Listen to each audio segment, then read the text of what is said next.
Here comes an extraordinary revelation. The 5,000-year-old Noah's Ark has been discovered in Turkey. But what emerged from its ancient confines left everyone in awe. But the obvious question of why did Turkish President Recep Tayyip Erdogan keep this monumental discovery hidden from the world remains the same. So, in this video, let's explore the astonishing facts surrounding Noah's Ark. Before getting into the discovery, let's understand Noah's Ark and its structure. Noah's Ark is a big boat that plays a crucial role in a story found in the Bible. This story is about a flood that happens all over the world, and God uses the ark to save Noah, his family, and 2 of each kind of animal. The same story is also told in the Quran, where the ark is called Safinat, or Noah's ship. Some ancient writers, like Flavius Josephus, believed the ark was real. People have been looking for Noah's Ark for a very long time, but they haven't found proof that it existed. There's no scientific evidence for a massive flood covering the whole world. The Bible's description of the ark and the flood seems to involve things that couldn't really happen and don't match up with what we know about the world. Even though some think the ark might have been a real boat, there's no proof. The idea of a global flood, like the one in the Bible, doesn't have support from science. Some researchers think the story might be inspired by a smaller flood that happened long ago in the Middle East. They suggest things like a flood in the Persian Gulf or a Black Sea deluge about 7,500 years ago as possible events that influenced the story. Structure of Noah's Ark. The ark's design and the flood's timeline are similar to the Jewish temple and its worship practices. According to the information in Genesis 6:14-16, God tells Noah how to build the ark. It should be 300 cubits long, 50 cubits wide, and 30 cubits high, which is about 134 by 13 meters, or 440 per 72 by 43 feet. These specific measurements are connected to the number 60, which is also linked to the Babylonian flood hero's vessel. The ark is divided into 3 parts, representing the ancient Israelites' idea of the universe: heaven, earth, and the underworld. Each deck has the same height as the temple in Jerusalem, which is considered a small model of the entire universe. Additionally, each deck is 3 times the size of the court of the tabernacle. This suggests that the author saw both the ark and the tabernacle as instruments for preserving human life. The ark has a door on the side and a tsohar, which could be either a roof or a skylight. It is constructed using gopher wood, a term found only in this Bible passage. The ark is also divided into chinim, a word usually referring to birds' nests in other parts of the Bible. Some scholars propose changing it to kanim, meaning reeds. The finished vessel is coated with copper, which means pitch or bitumen in Hebrew. The words apart, smeared, and bopper are closely related. Historicity. In the first Encyclopedia Britannica from 1771, they said the ark was real and could fit all animals. They tried to explain it by saying Boutio and Kircher proved geometrically that using a common cubit as 1.5 feet, the ark was big enough for all the animals. There weren't as many types of animals as people think, maybe less than 100 kinds of 4-legged ones. The book also believed the flood was supernatural, saying, people tried to explain it with natural reasons, but that just made them look silly. Later, in 1860, they changed their idea. They said maybe the flood was only in one place, not all over the world. By 1910, people started thinking more about science and how animals came to be. This made it hard for them to believe the ark story exactly as written in the Bible. They started looking at it more like a story that helps people understand things rather than a literal truth. The first book said, the ark is real and can fit all animals. The next book said, maybe the flood was just local. The one after that explained, people started to doubt the ark story because of science and new ideas about how species came to be. This change in thinking influenced how people saw Noah's Ark by 1875. They started looking at it through the lens of scientific myths. Ark's geometry. During the European Renaissance, people had many ideas about Noah's Ark. Some thoughts might have sounded familiar to early theologians like Origen and Augustine. At the same time, a new group of scholars started thinking about how the Ark would actually work, not questioning if it happened, but wondering about the practical stuff. In the 15th century, Alfonso Tostada talked about the details of the Ark, like how to handle waste and keep the air inside fresh. In the 16th century, a smart guy, Johannes Buteo, figured out the inside measurements of the Ark. He even made space for things like Noah's mills and ovens. Many people like this idea. Then comes Irving Finkel, who works at the British Museum. He got a special tablet with ancient writing on it. He found a Babylonian version of the flood story when he translated it. This tablet had sizes for a super big round boat called a coracle. Irving's finding became a TV show and a book. They even made a small version of the boat from the tablet and floated it in India. Now let's talk about people looking for Noah's Ark. People have been searching for it for a very long time, from the time of Eusebius in the 3rd century until today. A long time ago, a Jewish historian named Flavius Josephus said pieces of the Ark were in Armenia, now known as Mount Ararat in Turkey. But today, many experts think these searches are not real archaeology, but more like made-up stories. They've suggested different places, like the Durupinar site and Mount Tendurek in Turkey, but no one has confirmed finding the Ark. Even though some people really believe in the Ark, scientists argue about whether it could have existed and if there was a huge flood like the one in the Bible. It's a big debate. Tale of Noah in the Quran. The Holy Quran also talks about ancient nations that faced severe punishment from Allah due to their disobedience. These nations denied the existence of God, mistreated prophets, and opposed their followers. The Quran shares these stories to guide and warn Muslims today. In the Quran, Hazrat Noah is compared to the second Adam. The story tells of a great flood where everything drowned except Noah's family and the animals on the divinely prepared ark. Only 8 people survived, including Hazrat Noah, his wife, 3 sons, and different animal pairs. The tale of Noah is not exclusive to the Quran. It's also present in other heavenly books like the Torah, Psalms, and the Bible. Scientists, both Muslim and non-Muslim, have sought evidence of Noah's Ark for a long time, raising questions about its whereabouts. Archaeologists think they might have found the real Noah's Ark. A team of scholars from universities in Turkey and the United States dedicated nearly a year to meticulously studying the rock and soil composition of the renowned Durupinar Formation on Mount Ararat, Turkey's loftiest peak. Their focus was entirely on getting the potential remnants of the fabled Noah's Ark. The tale of Noah, chronicled in the Bible, recounts God's directive to construct an immense ark, a haven intended to safeguard Noah's family and pairs of animals from an impending cataclysmic flood, aimed at purging the pervasive wickedness prevalent across the earth. As the narrative goes, Noah's Ark finally rested in the Ararat Mountains after a 150-day deluge approximately 5,000 years ago.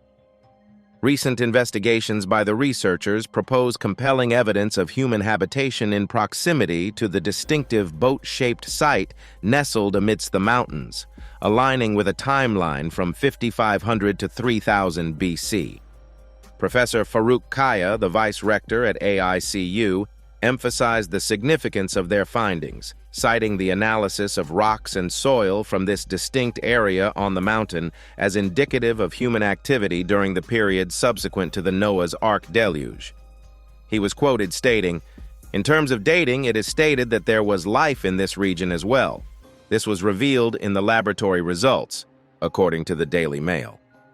While intriguing, the identification of human activity near the Durupinar Formation does not serve as definitive proof of the biblical account. Over the years, this geological site has been suggested as a potential resting place for Noah's Ark, drawing considerable attention from those hopeful of unraveling the mysteries of the ancient tale.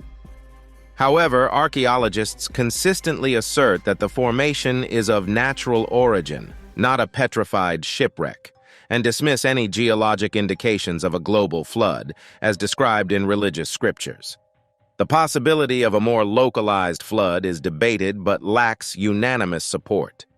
The researchers acknowledge the current limitations in declaring the Durupinar site as the exact location of Noah's Ark. Faruk Kaya, a key contributor to the project, remarked, "With the dating, it is not possible to say that the ship is here." He emphasized the need for prolonged investigation and announced a collaborative effort among ITU, Andrew University, and AICU to continue the comprehensive study. The team leans on the discovered evidence in the soil, pointing to clay materials, marine materials, and seafood within the geological formation. This observation fuels their hypothesis but falls short of definitively establishing the Durupinar site as Noah's Ark. In 2021, the researchers intensified their exploration, examining diverse geological areas, including the Durupinar Formation, characterized by limonite resembling the shape of Noah's Ark.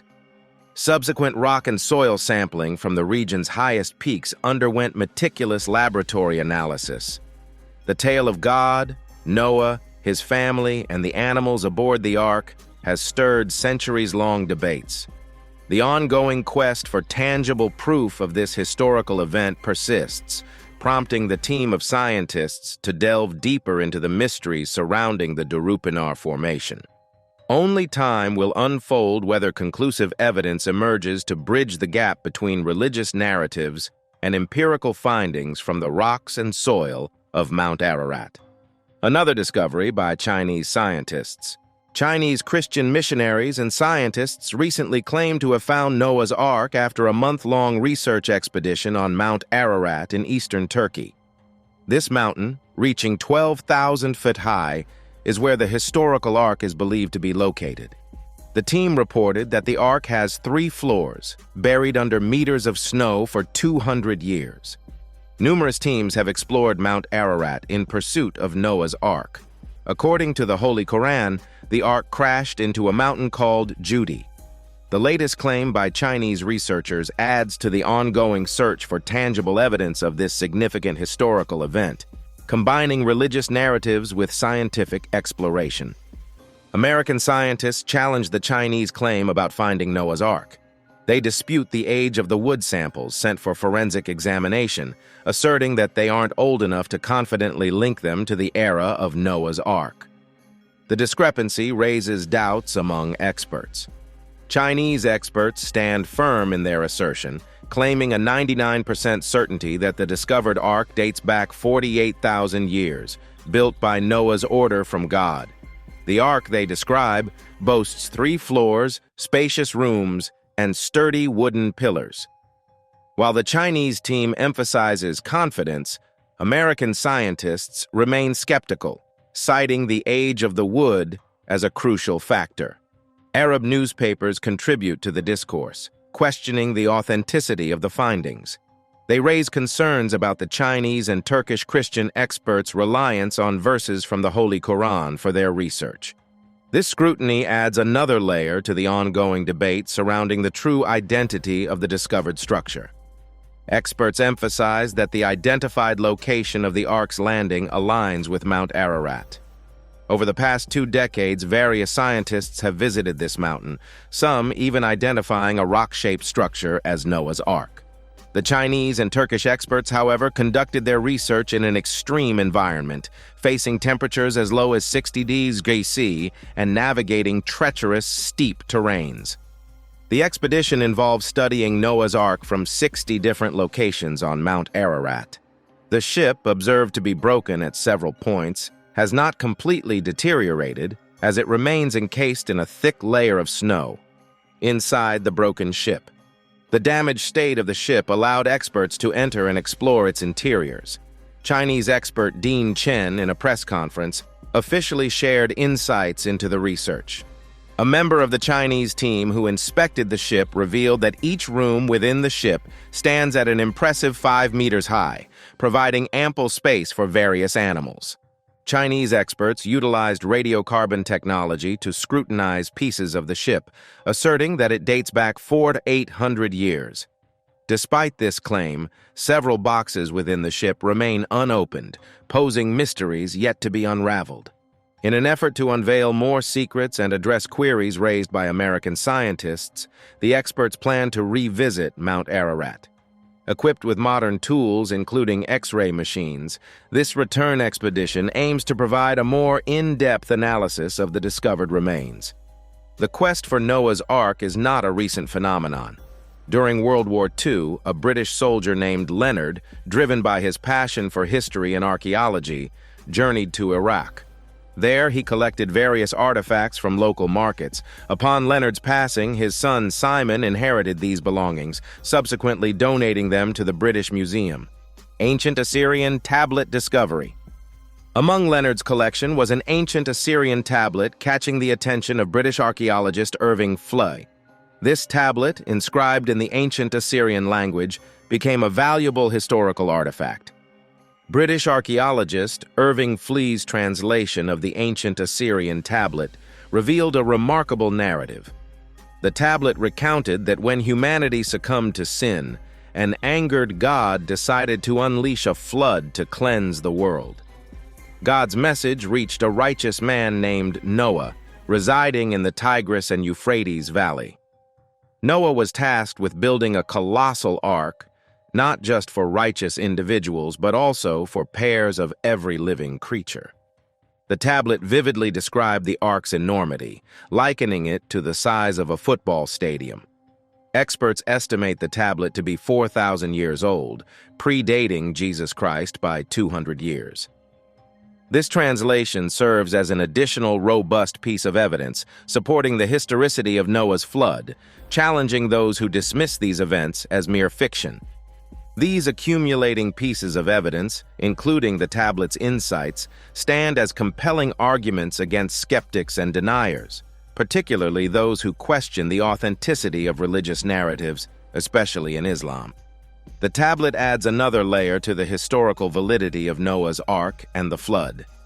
Contrary to modern ship designs, the tablet revealed that Noah's Ark was not long and sleek like contemporary vessels. Instead, it was uniquely egg-shaped. This distinctive style of ships used to navigate the Tigris and Euphrates during that era, adding a nuanced perspective to the historical account. Quranic reference to the Ark's landing. The tablet's translation aligns with the Quranic account in Surah Hud, verse number 44. It specifies that the Ark came to rest on a high mountain called Judi. The people of ancient Iraq and Syria during the Babylonian period had a belief that Noah's Ark came to rest on Mount Garda, situated near the island of Ibn Omar, now part of Turkey. This location, close to the border of Iraq, has historical significance. Muslim historians also regarded Mount Garda as the probable landing site, leading it to be recognized among Muslims as Mount Judi. There is a divergence of beliefs among various groups regarding the landing site of Noah's Ark. Christian missionaries propose that Mount Ararat, located on the border of Armenia and Turkey, is the actual location where the Ark settled. This disparity in beliefs has sparked ongoing discussions and debates. Hazrat Noah holds a special place among prophets, earning the title of the second Adam. His significance is due to his role as a prophet and as the first one sent to humanity.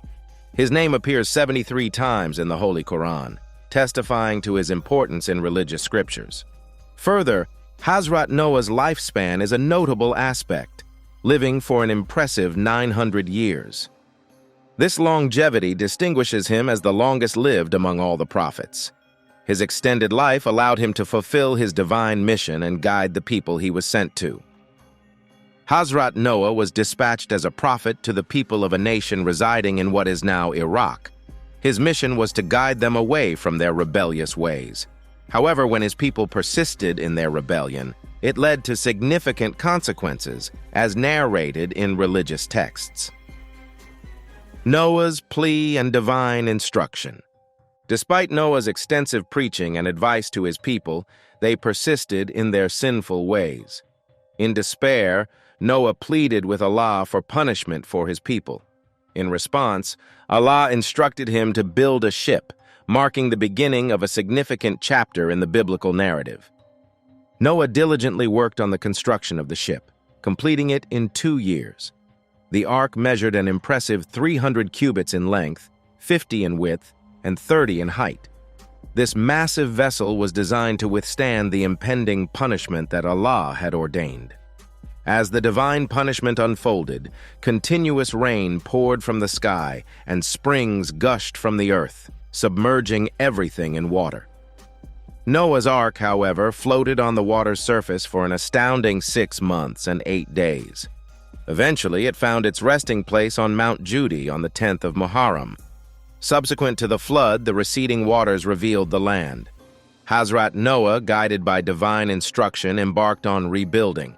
He established the city of Khorasan and erected a mosque named Samani. Despite the challenging circumstances, Hazrat Noah continued to fulfill his divine mission. Hazrat Noah's life after the flood spanned only 60 years. His lasting legacy is preserved in Lebanon, where his shrine still stands.